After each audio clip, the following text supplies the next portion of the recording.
Twin Jades of Jiangdong. Chapter 1. Peach Blossoms Part 1. On that day many years later, at the Battle of Chibi, the flames of war raged all across the river. Warships collapsed with a loud bang, lightning and thunder crackled across the sky, red lotuses blossomed as far as the eye could see, ship masts tilted to and fro, corpses floated by the millions, as the river ran red with blood. When this hellish sea of blood reflected in Zhou Yu's eyes, once again, he suddenly recalled that afternoon when he first met Sun Ce. That year, Zhou Yu was only 4 years old. Springtime had just arrived, and the peach blossoms fluttered through the sky. Zhou Yu had just woken up from an afternoon nap. He was crouching over the pond, feeding goldfish when the sound of loud laughter came from behind him. Before Zhou Yu could turn around, a child of the visiting guests kicked him right into the pond. Zhou Yu fell into the water with a splash, while the naughty culprit pointed at him while letting out a loud laugh. However, contrary to the child's expectation, Zhou Yu did not let a panicked cry for help, nor did he start yelling at him angrily. Zhou Yu, dripping wet from head to toe, choked on a few mouthfuls of pond water chilled from the late spring air, before he swam to the other side of the pond, clambering out as he let out a loud sneeze. Grinning, the child ran up to him and teased, "Yeah, you know how to swim." He scooted up to Zhou Yu until his nose was almost pressed against Zhou Yu's face and said, "You're going to cry. You're going to cry." Zhou Yu used his sleeve to wipe away the water from his face. The child let out a loud, gleeful laugh, "You're crying." Immediately afterward, Zhou Yu silently grabbed the child's collar and gave him a quick, clean punch to the face. The little child did not anticipate that Zhou Yu would start beating him up without warning, and he immediately let out a cry for help as the two began to wrestle with each other in the flower garden. Zhou Yu threw a preemptive strike and continued landing punch after punch onto the child's nose bridge. The child realized this type of fighting was too violent, but when he wanted to run away, he received a heavy blow to the back of his head, and fell to the ground with stars in his eyes. Zhou Yu climbed onto his body, holding the child down, as he proceeded to beat the life out of him. At first, the child was still able to cry for help, but later, he was brutally beaten to the point where blood streamed down from his nose, and even if he wanted to yell for help, he had no strength to do it. The servants inside the house were startled by the commotion and immediately ran outside, crying out in fright, "Little young master!" The two family servants were scared out of their wits as they all rushed up to separate Zhou Yu and the child who was being beaten. That day, Zhou Yu's father punished him by spanking him with a wooden paddle, and he cried and yelled as he was held down in the courtyard. Meanwhile, the child that got beaten up by him was on the verge of breathing his last. After being affected by the chill, he caught a cold. This, in addition to him almost breaking his nose, meant that he laid in bed, unable to rise at all. The Zhou family had to quickly invite a good doctor over to treat him, and it took 10 whole days before he finally got better. From his childhood up until now, that was the only time Zhou Yu's father ever hit him. Even after so many years, every time he recalled that vicious paddling, he couldn't help but feel a vague, throbbing pain from his behind. When he was little, Zhou Yu went with his father to Luoyang, where his father was taking up a post. The famous scholar Su Xiao, the same person who famously described Cao Cao as a capable advisor in a peaceful time, a dangerous hero in a turbulent world, upon seeing Zhou Yu, politely commented, "This child will accomplish great things in the future, he is a born leader." Upon hearing this, the corner of Zhou Yu's mouth twitched. He blew aside his beard with a seemingly disdainful breath, before saying indifferently, "Well, let's just see first." Several years later, Zhou Yu finished reading all of the books in Luoyang, and even in a city as large as that, Zhou Yu still couldn't find a suitable teacher for Zhou Yu. So, at the age of 12, Zhou Yu arranged for him to return home to Shu County. Since both of his parents were aging and the world outside was chaotic, it would be best to have him go home to help take care of the family's business while studying Xiaolian to become an official, before taking up a position as an official in Luoyang. However, over the past few years, the current political climate had grown worse and worse, and even his father, who had been serving in Luoyang, resigned from his official position and returned home. Another spring arrived, and with it came blazing fires that broke out across the turbulent land and refugees springing up from all around. Taking advantage of such chaos, the Yellow Turban Army, under the command of Jiangju, rebelled and pillaged counties and villages all across Jizhu, Yangzhou, and the surrounding regions. Even the northern trade routes the Zhou family's silk store used were blocked off several times. Afraid of being implicated in the issue of the Yellow Turban Army, his father retired and returned home with a cartload of books and 2 old servants. In his mother's words, it was better to resign from that official role and come back home to start a business, than to prevent the family from having no one to look after it. Zhou Yu sat in his home, waiting anxiously for his father to return home. His homework was going to be examined, his sword practice was going to be inspected, and the family's business would be asked about. In addition, what he had learned and done, and who he had been with during these 4 years couldn't be glossed over. Zhou Yu recalled how his father often warned him not to make bad friends, but what was considered a bad friend and what was considered a good friend.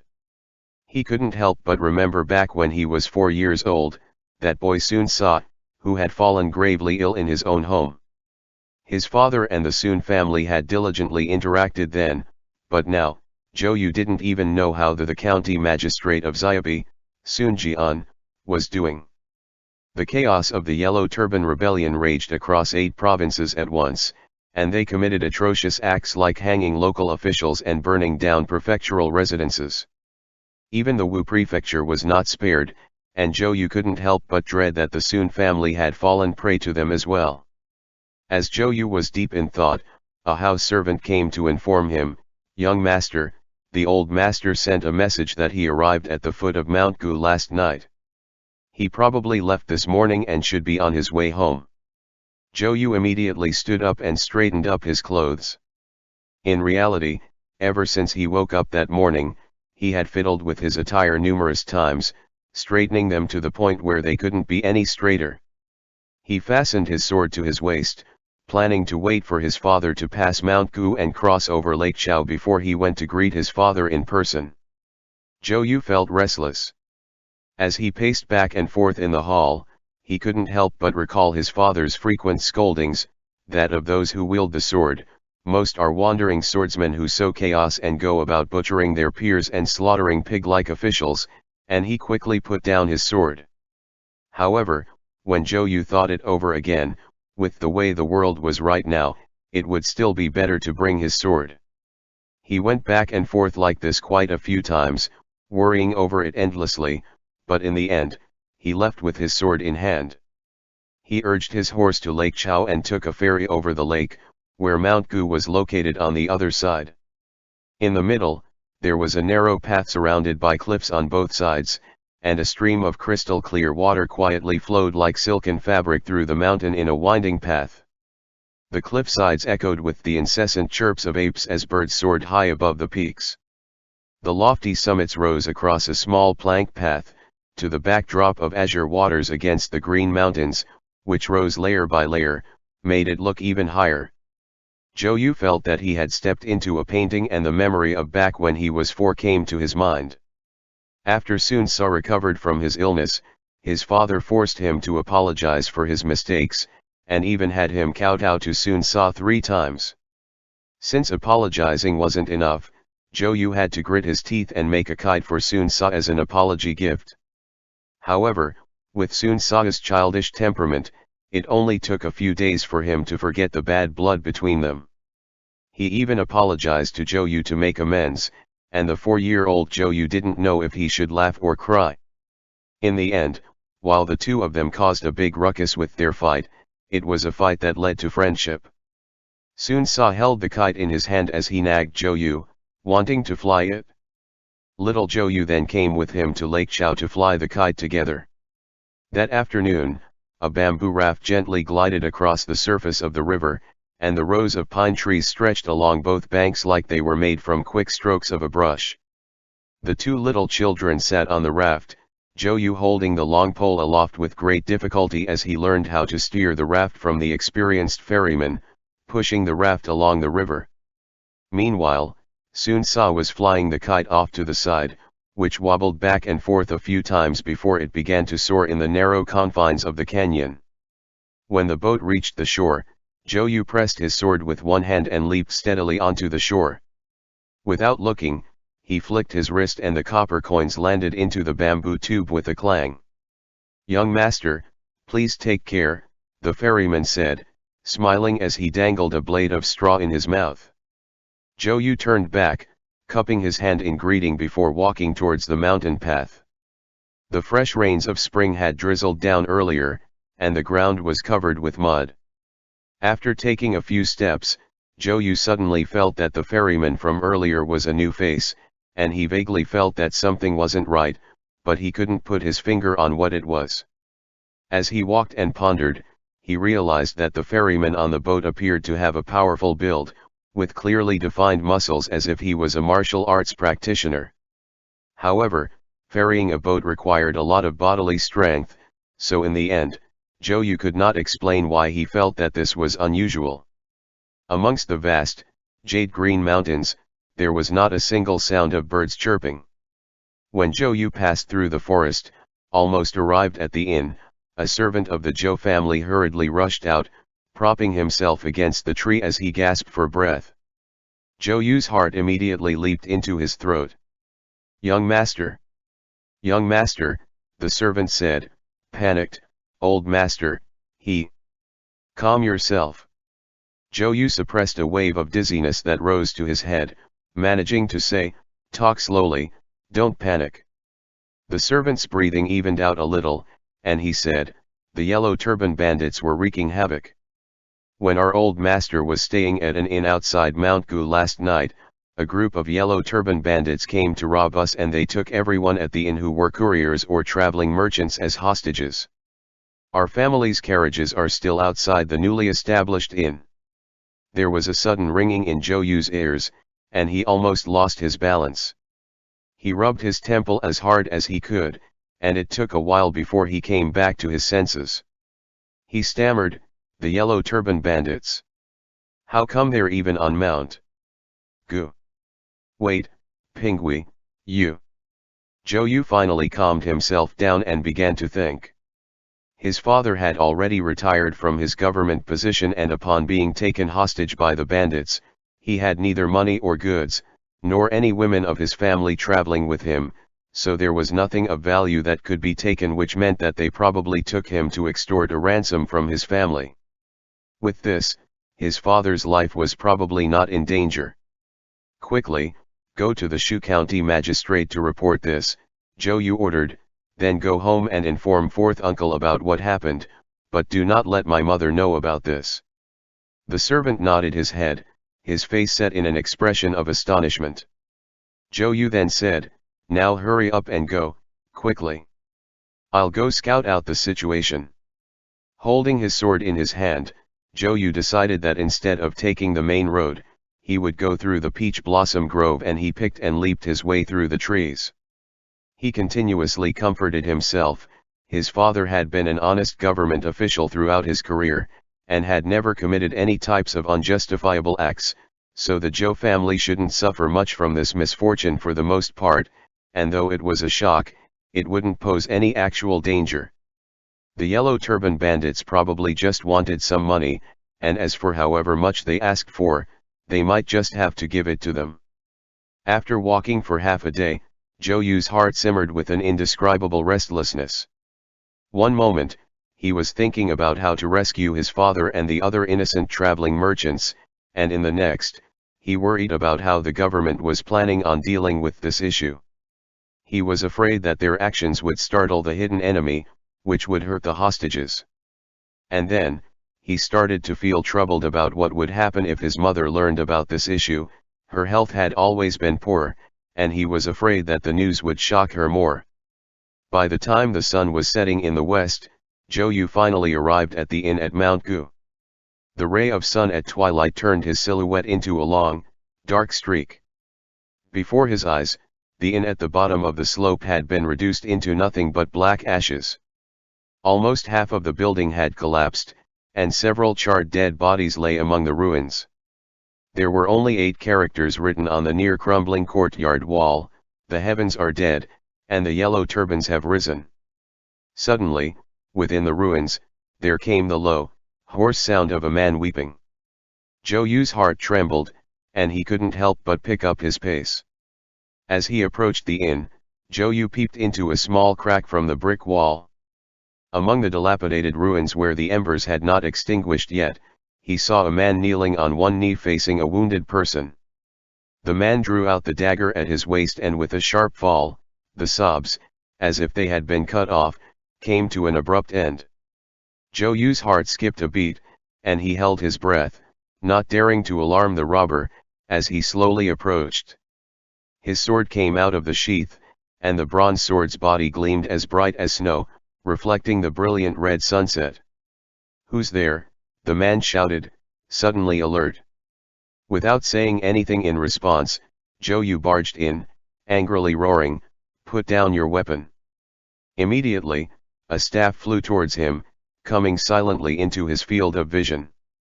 Zhou Yu held his sword horizontally at his chest to block, and with a sweep, the sword and the staff collided with a clang. The collision of metal was like a dragon's roar that echoed under the blood-colored sky at dusk. "Very good," the man loudly praised.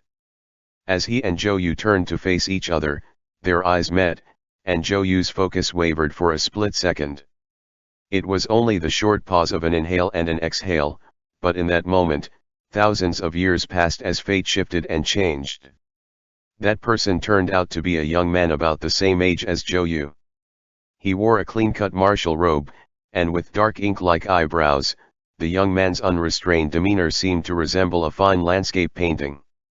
His dark pupils shone brightly against the white of his eyes, the corners of his lips curved upward slightly, and his high nose bridge all lent him a heroic air. Zhou Yu inwardly praised his good looks. He hadn't expected the yellow turban bandits to have such an exceptional person amongst them. As the young man looked at Zhou Yu, face to face, astonishment also flitted briefly across his face. In the next instant, both of them came back to their senses. Zhou Yu immediately pulled back to retreat, stepping onto the wall with a single foot, and with a powerful kick, the charred, blackened wall couldn't take any more, and it immediately collapsed with a crash. The young man swept his staff, gathering up the fallen, broken tiles with a corkscrew spin of his staff, before swinging it back out, sending up a rain of blossoms as he chased closely after Zhou Yu. At this time, the two of them had already gone from ambushing each other in the inn to waving their swords and staves around in the open, and they began to do battle in plain sight.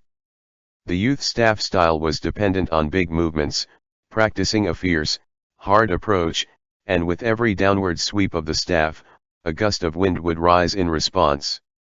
In an instant, the inn had been flattened, and Zhou Yu backed up, again and again, as he was caught up in the wind generated by the staff. It was as if he was a leaf caught in a wild storm. The more he fought, the more he was in shock. He was actually unable to defeat this bastard. He had underestimated his enemy too much. Zhou Yu decided to withdraw and dodge, and with a flash he escaped into the peach blossom grove. However, the young man did not give up at all, following Zhou Yu like a shadow follows a body. The trees were densely packed all around, suppressing most of the staff techniques, and the youth pulled his iron staff back, changing the style he used, taking up a form more focused on precision and jabs. As soon as Zhou Yu saw his techniques, he immediately knew that this youth was definitely taught by a famous master, and he could not be some ordinary mountain bandit. "Halt!"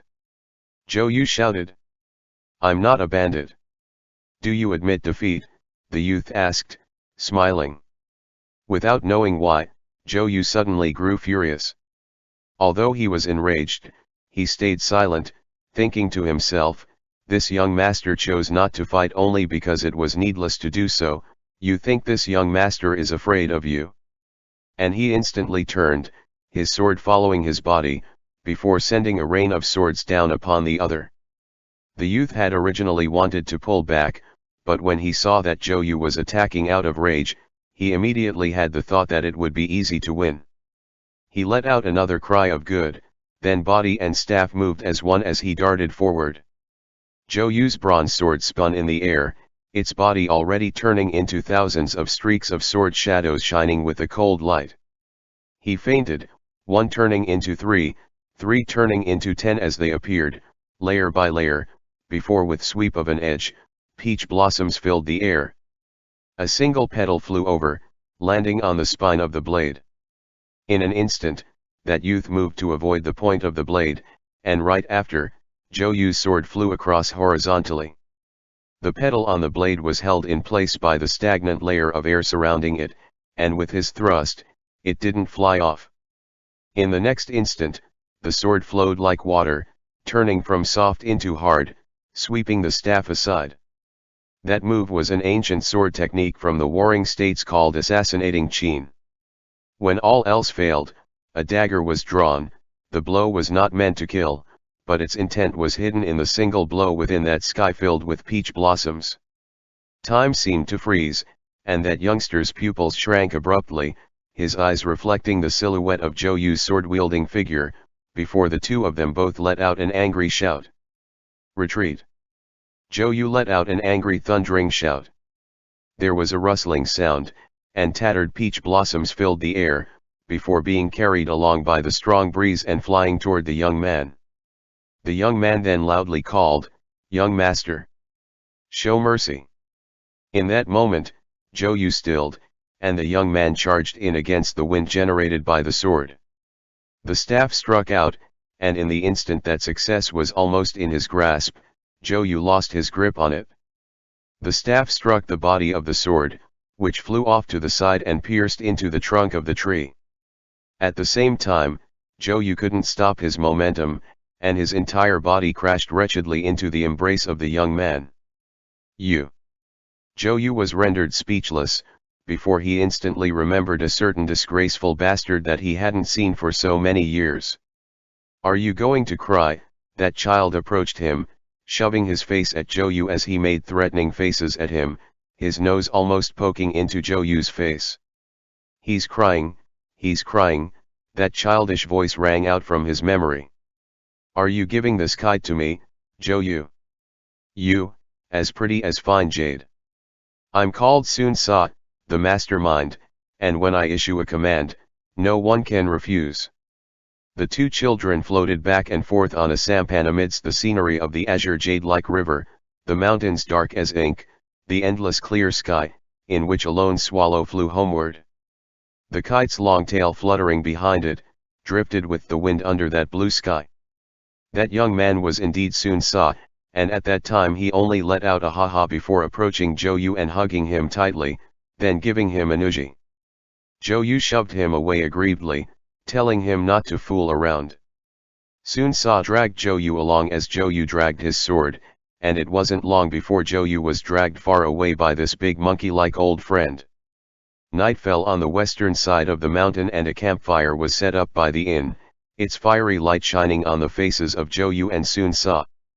"My father had me come here to investigate this very matter," Sun Sa said. "I didn't expect that uncle would actually be in the inn." Zhou Yu's brows furrowed deeply, and he let out a short, distracted hum. Sun Sa patted Zhou Yu's shoulder again and said, "Don't worry, they only want money. I've already sent someone back to report. I'm just afraid that..." Zhou Yu didn't even get to finish his sentence before Sun Yu hooked his arm around his neck, covering his mouth with the other hand. "Zhou Yu." Sun Sa laughingly pushed him away, before giving him a light punch again. Zhou Yu really couldn't get used to this friendly, enthusiastic way of interaction. He couldn't resist wanting to puff up like an angry cat, but he couldn't summon up any anger. "How have you been over the past few years?" Sun Sa asked.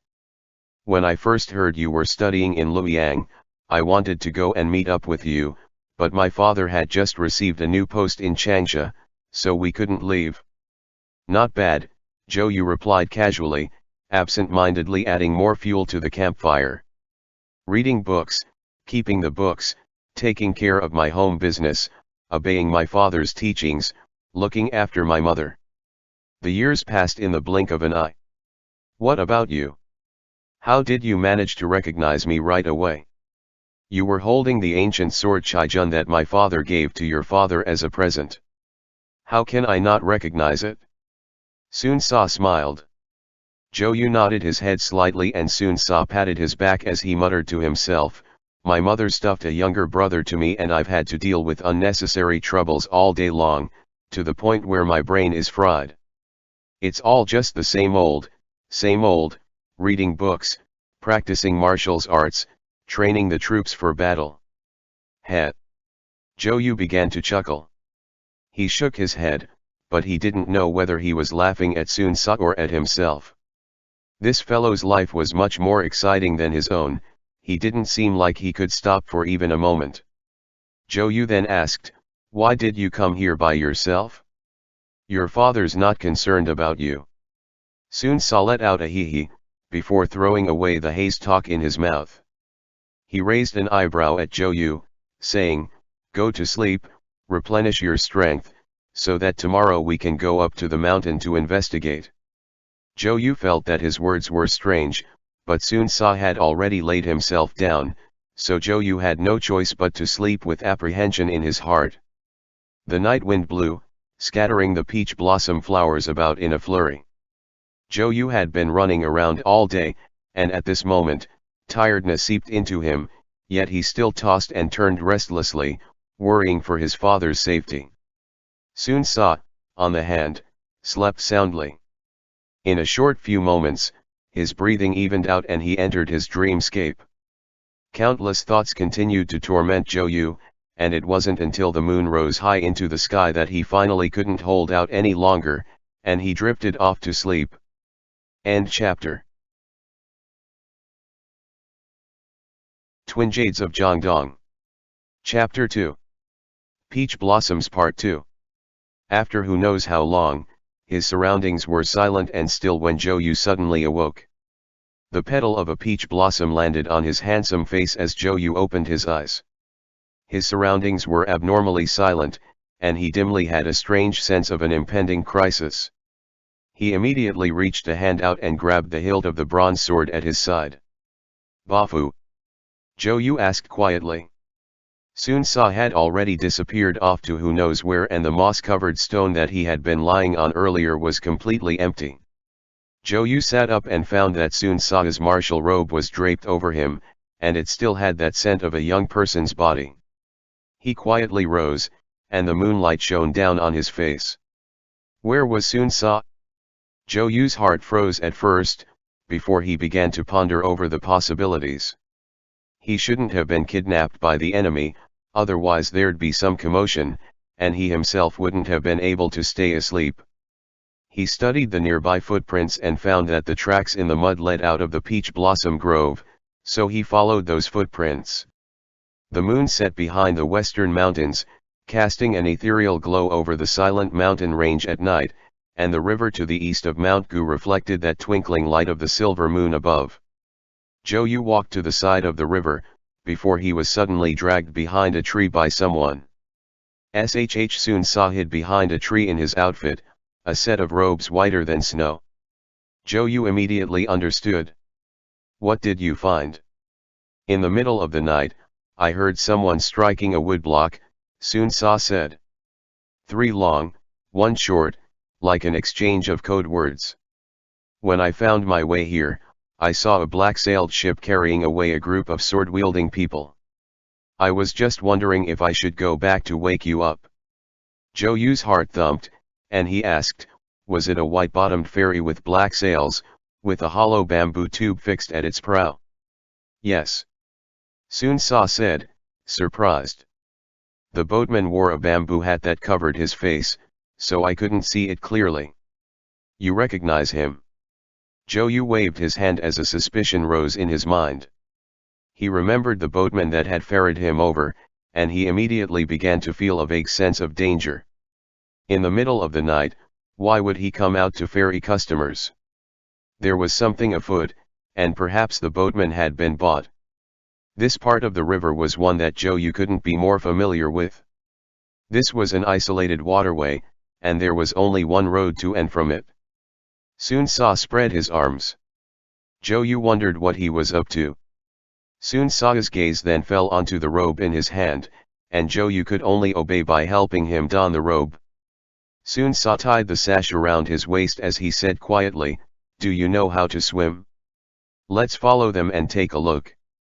Zhou Yu nodded and gestured for him to wait on the bank, before he hung his own robe on a tree, bending over to pick a reed, dangling it from his mouth. Sun Sa hadn't yet come back to himself when Zhou Yu leapt with a splash into the water. "Oi!" Sun Sa was startled. "Why are you leaving as soon as I said it?" With another splash, Sun Sa also entered the water. Overhead, the silver moonlight shone down on Zhou Yu's white robes, and he was like a silver fish swimming in the waters, sometimes slinking along into the depths, other times keeping his body as straight as a brush, darting like an arrow towards the surface of the lake. Sun Sa followed after him, clumsily splashing through the water. His movements were very large, and Zhou Yu had no words at all. He could only turn back to get him, wrapping one arm around his waist as he led him towards the other bank. From time to time, the two of them would poke their reeds out of the water and suck in a breath. The late spring river water was bone-chillingly cold, but Zhou Yu's speed in the water was extremely fast. In less than the time it took for a stick of incense to burn, he brought Sun Sa into the depths of the waterway, and the two of them stuck their heads out of the water. "Who, Sun Sa said. "Your swimming skills are still this good, as I expected." Zhou Yu replied in a small voice, "Don't speak." The two of them followed the waterway as they walked into a hidden grotto, and Sun Sa said, surprised, "I remember I've come here before." Zhou Yu replied, 12 years ago, the two of us came here together." With this reminder, Sun Sa also remembered that back then, they had even played here many times. But now, someone else seemed to have come to this grotto, because the ground in the area was covered with a flurry of footprints and there were even the ashes of a campfire. Sun Sa, with his staff in hand, and Zhou Yu, with his sword drawn, slowly walked into the depths of the grotto. From afar came quiet sounds of people. The grotto actually had another exit, and after passing through a narrow forest of stalactites, a dim glow appeared in front of their eyes. It was a valley filled with peach blossoms, through which a narrow road wound through the side peak of Mount Gu. Zhou Yu was inwardly shocked. Perhaps they had found a lair of the Yellow Turban Army. At this moment, it was almost daybreak, and in the dim light of the early morning, they could vaguely make out a rising fog. At the side of a pond, Zhou Yu cupped some of the clear pond water and washed his face, while Sun Sa stood to one side, gazing at the distant peaks. "This should be their stockade village," Sun Sa said. "Your guess was right. That ferryman was probably an inside agent from the Yellow Turban Army, whose primary job is to rob people." Zhou Yu finished washing his face and he shook his hands dry before rising. "Bafu, I'll stay here and investigate. You go and report back to Lord Sun." Without waiting for Zhou Yu to finish, Sun Sa smiled bitterly. "I'd also like to, but my dad is currently in Jiangdong. Distant water can't put out a close fire." "Zhou Yu, didn't you say that your dad sent you here to investigate?" Zhou Yu asked. Sun Sa had no way to respond to that, and he could only say, "Let's go, let's figure out what's going on first." Zhou Yu really had no way to win against him. Sun Sa pulled Zhou Yu to his feet and started to walk, and on the road, he turned his head back. "Actually, my dad doesn't know that I left the army on my own to come to Shu County." Zhou Yu couldn't believe his ears. "What?" Sun Sa said pleadingly, "Don't be so loud, shh. Actually, I was thinking of you, so I made a special trip over to see you." Zhou Yu almost fainted. Originally, he thought that Sun Jian's army was already close by, but now he learned that Sun Sa had come here all alone. That was to say, there were no allied troops around, so they had no way to escape their current situation. The sun had already risen, and the two youths with their clothes still damp, walked on the mountain path. Zhou Yu said, "My family's servant has already gone off with a message." Sun Sa immediately grabbed him, and the two of them darted to one side of a fork in the road. In that instant, multiple blade-carrying martial artists with yellow scarves wrapped around their heads, walked slowly up the road. Where exactly did those two brats go? Shit, I can't believe we aren't able to find them. Their voices grew distant. Zhou Yu and Sun Sa exchanged a glance, no longer pursuing the argument of who would go back as they followed behind those martial artists. Sun Sa circled around in a large loop as he said quietly, "Come." Sun Sa climbed up the slope of the side peak, one hand dragging Zhou Yu along behind. He was agile and he clambered up the cliff, only to see, in the valley surrounded by mountain peaks, multiple small houses surrounded by sentry posts around the outside. There were people moving about and it looked like a military encampment of about 100 people. When Zhou Yu saw how the camp was arranged, he knew that things were bad. Why does it look like the layout of an official army? Sun Sa also grew suspicious, and he scooted up to press his mouth close to Zhou Yu's ear. They're rigorously trained, and the way they set down their camp is very organized. There's even a post to tie horses up on and it looks like the habits of official troops. Let's get a little closer. Zhou Yu was extremely nervous. Why would there be troops here pretending to be Yellow Turban rebels? It seemed like the situation at hand had far exceeded what he had predicted, but Sun Sa said, "You wait here, I'll go down to take a look." Naturally, Zhou Yu couldn't let him go seek out danger on his own, so he tailed him. It was midday, and sneaking into the enemy camp like this would be extremely dangerous, but since it concerned his father's life, Zhou Yu couldn't let it drag out any longer. At the same time, Sun Sa knocked out one of the guards outside of the gate silently with his staff, while Zhou Yu climbed into a tree, observing the houses inside from up above. He saw someone come out from inside, wearing the uniform of an imperial officer. His face was bright red, clearly, he had drunk some strong wine, and now he tottered about as drunk as a skunk, his steps staggering. Zhou Yu instantly jolted harshly, gesturing for Sun Sa to retreat, but Sun Sa ignored the danger at hand, swiftly darting behind another small house as he peeked inside. "Who's there?" Someone was startled awake, and he roared angrily. Sun Sa immediately withdrew, but the other's vigilance was too high, and immediately someone came charging out from inside. Sun Sa roared, "They're right inside. Don't come out." Those words of Sun Sa's were naturally roared for Zhou Yu to hear, and the meaning behind those words was for Sun Sa to sacrifice himself, slowing this group of troops down, so that Zhou Yu could go back and report. Zhou Yu wiped the sweat from his palm as he saw Sun Sa pull out his long staff, bowling over the soldiers that rushed at him. Arrows flew towards him, and Sun Sa used his staff to block them firmly. They struck his staff with a clang as the commander of the troops came rushing out to kill, his eyes blazing like bells as his rage peaked. He shouted loudly, "You're seeking death." That voice caused Zhou Yu's eardrums to ring, but Sun Sa didn't even flinch as he sent a powerful blow towards that man. The other was wielding a long spear and the two of them crossed weapons. Sun Sa only made 3 attacks before he was swept to the floor by one blow of the spear. That martial general's style was not ordinary, and it belonged to a class that Zhou Yu had rarely seen in his life. Just as Sun Sa fell, he was surrounded by the soldiers and pressed firmly against the ground. "How many more companions do you have?" that general smiled coldly. "Come out right now." Sun Sa also grinned back, equally cold, impressive, "I admit defeat." The general pulled out his sword and pressed it against Sun Sa's neck, calling, "I'll count to 3. If you don't come out, then I'll teach him what it feels like when his head hits the ground. Go back and report, quick." Sun Sa shouted angrily. "Don't strike." Zhou Yu's voice sounded. Zhou Yu leapt down from the tree, tossing out the Chaijun sword in his hand, cupping his hands as he said, "General Hua, what brings you personally to such a desolate place in the middle of the mountains, where there isn't even a trail of smoke?" That military general's expression was dark and he didn't speak.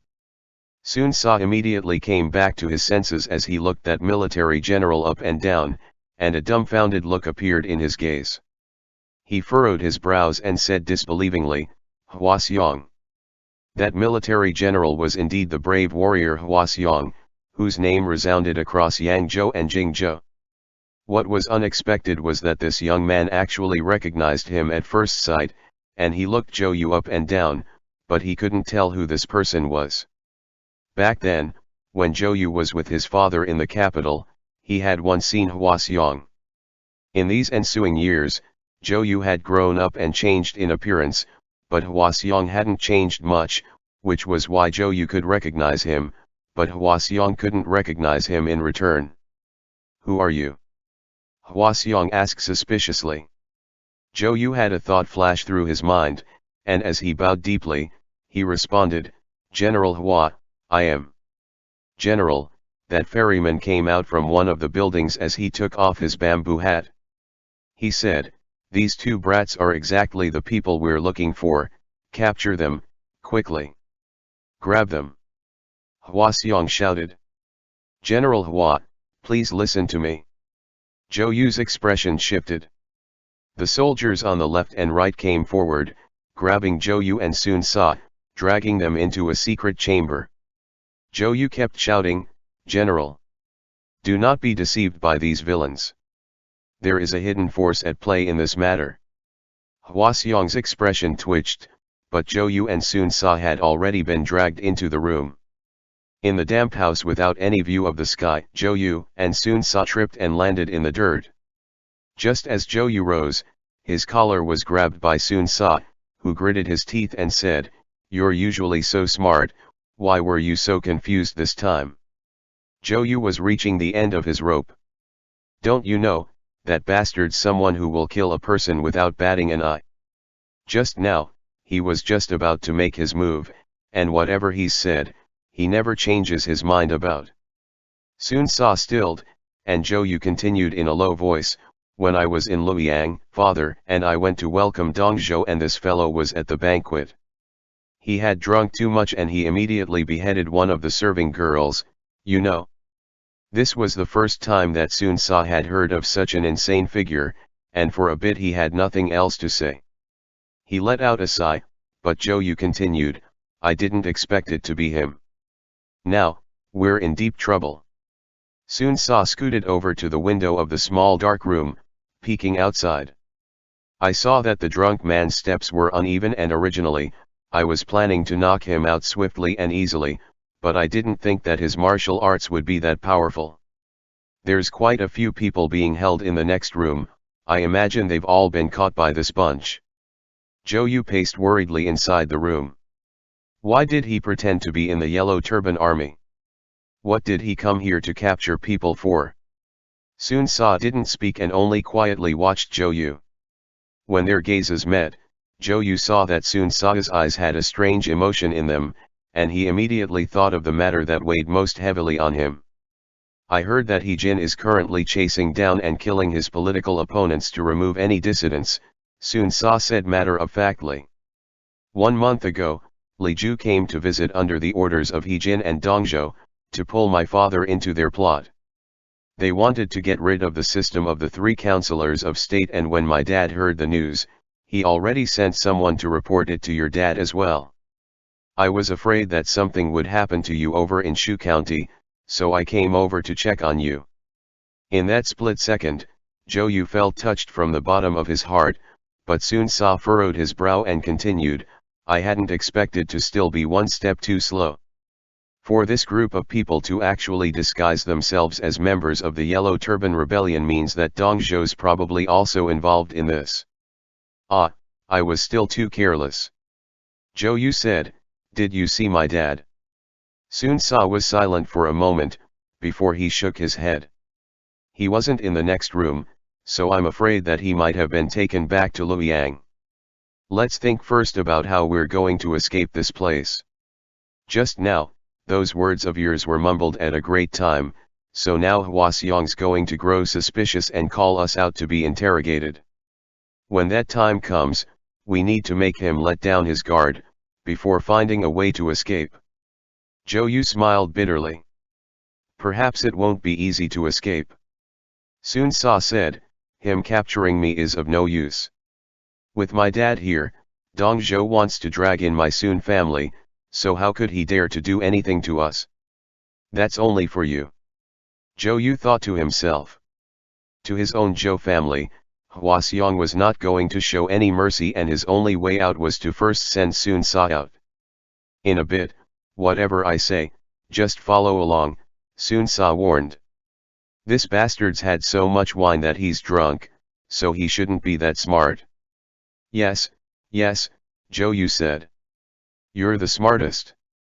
Sun Sa began to smile, before turning his body and looking out of the window. For an unknown reason, even though it was a dangerous moment, Zhou Yu felt very safe. Sun Sa's smile seemed to be able to calm whoever saw it. Before they had finished speaking, the door to the little black room once again opened, and a group of people rushed in. They pressed Sun Sa down, bringing over ropes to tie him up, but Zhou Yu said angrily, "Stop. We'll walk on our own." Sun Sa used his gaze to indicate that Zhou Yu should stay calm. In as short another moment, Zhou Yu was also tied up. The two of them both had their hands tied behind their backs as they were brought to Hua-Xiong's house, where they were forced to kneel. "Tell me your names," Hua-Xiong said icily as he lifted up a jug of wine. "Zhou Yu, courtesy name Gongjin," Sun Sa said darkly. "General Hua, why do you detain my father? What is your purpose?" Zhou Yu startled fiercely, but when he turned his head to look at Sun Sa, with a single gaze and a slight raise of his eyebrows, Sun Sa indicated for him to remember what he had just said. Zhou Yu could only stay silent at that, and he held his tongue and lowered his head. Hua-Xiong chugged a large mouthful of wine, choking on it until his face turned bright red. He placed the jug down heavily and turned to Zhou Yu. In a harsh, enraged voice, he said, "And you? Speak." "He Sun Sa," Sun Sa responded. Zhou Yu knelt in front of Hua-Xiong as a thought flashed through his mind. Although he didn't know what Sun Sa meant by doing this, he understood where his words had come from. The two of them had to temporarily exchange identities in front of Hua-Xiong. What use was this?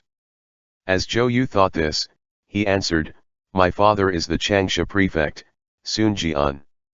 Hua-Xiong's expression changed, and he looked Zhou Yu up and down. A moment later, he said, "Release him from his bonds." Zhou Yu's bonds were loosened and he began to stretch out his wrists. Hua-Xiong smiled coldly. "Go back and tell your father that he should stop poking his nose into the business here. There won't be a second chance. If I catch you barging in again, don't blame me for not having mercy on you." "Yes." Zhou Yu thought it through. Hua-Xiong wasn't afraid of his own Zhou family, but he was afraid of Sun Sa's father. The Changsha prefect Sun Jian commanded a large number of troops, and he took his orders from the prestigious Yuan Shu, whose family had held official positions for generations. For them to fall out in front of Dong Zhou would not help his reputation. Sun Sa, therefore, was doing this to protect him. "I heard that this region was being attacked by the Yellow Turban Army," Zhou Yu said. "My father sent this subject forth to investigate the matter of the Zhou family." Hua-Xiong let out a cold hum as he responded, "Little thievery, they're not nearly enough to be a problem. There are Yellow Turban bandits here, correct, but they've all been incorporated into this general's troops." "Where's my father?" Sun Sa asked suddenly. Hua-Xiong responded, "I haven't seen him. Why?" Zhou Yu said to Sun Sa, "Gongjin, don't be rude to General Hua." Sun Sa chuckled coldly. "I'm just afraid that the two of you work together to bring me here under false pretenses, and you all want to completely annihilate my Zhou family." These words immediately reminded Zhou Yu, and in a short instant, countless ideas flashed through Zhou Yu's head, just as Hua Xiong roared towards Sun Sa. What do you think you are? Drag him out and beat him. Zhou Yu's facial expression changed as he prepared to ask for mercy, but Sun Sa was dragged away by Hua Xiong's subordinates who had just come in. Zhou Yu hurried to say, General Hua. Zhou Gongjin is my friend, on behalf of my father, please show him some mercy. Hua Xiong paid him no mind, continuing to drink his own wine. From outside came a pained cry from Sun Sa, but when Zhou Yu moved to run out, 2 guards blocked his way. He took a deep breath, turning towards Hua Xiong, before bowing so low his hands almost touched the ground. In that instant, he had already understood the meaning in Sun Sa's words. 1 month ago, my father and General Li Ju met once, Zhou Yu said. He had a message that he wanted me to pass on to the capital. Just now, you spoke of villains. Hua Xiong looked Zhou Yu up and down, asking, what did you mean by that? Outside, the whip fell, and a pained cry came from Sun Sa. Zhou Yu's heart immediately leapt up into his mouth. As soon as he heard the sounds of Sun Sa being beaten, Zhou Yu immediately lost his grip on his emotions, and it was as if his mind fell into disarray. An uninhibited smile curled up the edges of Hua Xiong's mouth. Zhou Yu racked his brains, hating that he hadn't thought things through well just now. As Sun Sa's pained cries issued forth one after another, Zhou Yu realized that he was definitely pretending, with how Sun Sa was, even if he was being beaten by sticks or lashed by whips, he would never let out a single grunt. This kind of cries, therefore, was exaggerated. It was, Zhou Yu thought for a moment, before forcing his heart to calm. Please bear with this subject as he asks a question, Zhou Yi of Luoyang, is he still in this general's hands at this point? I said, he's not in my hands. Hua Xiong raged. You also want a beating? Guards. General. Under the pressure of his emotions, Zhou Yu came up with a brilliant idea. This is a ploy to borrow your hand to kill someone, may the general please see the truth of the matter. Hua Xiong's expression changed and Zhou Yu continued. He Jin's thoughts and plans are twisted and strange. If he wanted to kill Zhou Yi, why would he not personally send someone to do so? Why would he pretend that it was General Hua and Lord Dong? Not to mention, as the commander-in-chief, his power is absolute in the capital, it's very normal for him to eliminate his opponents as he wishes. Today, all he needs to do is remove the old officials, and Luoyang will be the territory of the He family. Clearly, he's taking this opportunity to purposefully send General Hua, Yu, to this place to get rid of Zhou Yi, before getting rid of his descendants as well, completely eliminating the Zhou family of Shu County. If this subject's predictions aren't wrong, then has He Jin left a spy by the general's side? Hua Xiong's expression flickered. Clearly, he was remembering that ferryman. In a short span of time, Zhou Yu had organized current events into a clear pattern. In the Luoyang of today, the emperor's power was in danger, and the brother of the favored concubine held most of the political power in his hands. To remove his political opponents, he secretly colluded with the Jinzhou prefect Dongzhou, both of them using each other while being suspicious of each other. Since Hua Xiong was under Dongzhou's command, he could not be unaware of these internal matters. Zhou Yu then said, if this subject may speak freely, if General Hua were to eliminate Zhou Yi, then when he returns to Luoyang, I'm afraid that the blame for this matter would fall upon the general's head. At that time, He Jin could come up with any excuse. Hua Xiong shifted between shock and suspicion as he looked consideringly at Zhou Yu. Were these words spoken by your father or are you speaking them? Sun Sa's slowly weakening cries came to Zhou Yu's ears and he knew that that was not good. He hurried to say, my father only mentioned the matter, before sending me to Shu County to wait. After all, one is because we are technically old friends with the Zhou family, and two, perhaps He Jin's ploy of borrowing someone else's blade to commit a murder would be successful. Hua Xiong said, according to you then, what should we do? Zhou Yu said hurriedly, send Zhou Yi back to the capital, and hand him over to Grand General He Jin to deal with. That way, you'll no longer need to shoulder that evil burden. Hua Xiong didn't say any more. Zhou Yu continued, soon. Zhou Gongjin is also pretty pitiful, he was merely showing his filial piety when he butted heads with the general.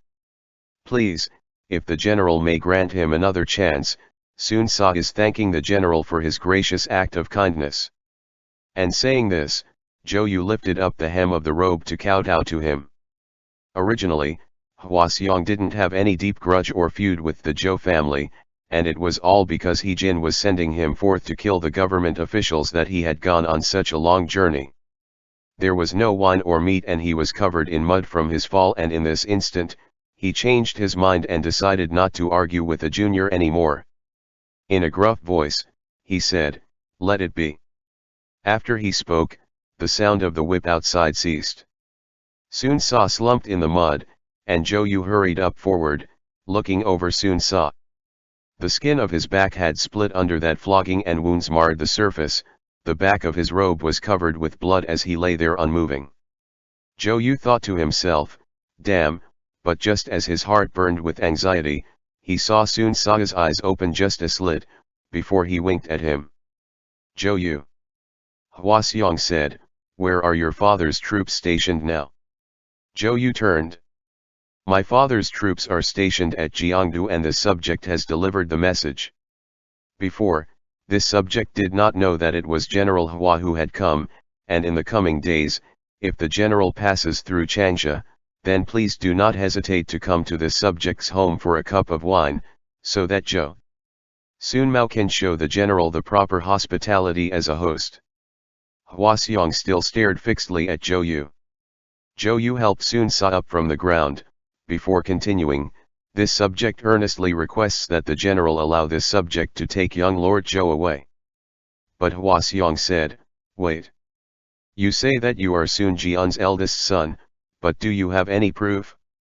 Is there a token? Zhou Yu's face didn't change, nor did his heart speed up. He remembered something, and he said, just now, the bronze sword that General Hua took is a sword that my father has kept hidden, the ancient Chaijun of the country of Chu that was found in Changsha. Hua Xiong lifted his head, indicating that his subordinates bring over Zhou Yu's sword, along with Sun Sa's coiling dragon staff. Ever since he was young, Zhou Yu had never parted with his sword, he greatly loved this ancient weapon. That sword had been crafted by the famous master Ouyuzi of the Warring States period, and the body of the sword was carved with ancient decorative patterns. The weapon that Sun Sa used was a Kamei iron staff made from a meteor, and the staff had dragons coiled around it. Hua Xiong only had to take one look to know that this sword was not ordinary, it was a godly weapon, and he no longer doubted Zhou Yu's identity. Seeing that Hua Xiong's gaze held a hint of greed in it, though Zhou Yu hated to part with such a famous sword, if Hua Xiong opened his mouth and asked for it, he would only be able to give it up. Zhou Yu figured it was better to go with the flow, and he smiled. If the general likes it, there is no harm in keeping the sword. Hey Hua Xiong said. Who do you take me for? How can I ask for a junior's things? Zhou Yu smiled. No offense taken. General, your reputation is known across the land. Hua Xiong waved his hand, knowing that he couldn't take Zhou Yu's things, and his subordinates returned the sword and the staff. Hua Xiong glanced over at Sun Sa being supported by Zhou Yu, before looking at Zhou Yu, with a question in his eyes, how are you planning on dealing with this bastard? Zhou Yu understood and he said to Sun Sa, your father isn't here, and on behalf of my father, General Hua has already agreed to send troops out to search. Quickly now, thank General Hua. Sun Sa hurried to nod, all his bluster gone, and Hua Xiong waved one large hand and he responded, now, go back and wait for my report. End chapter.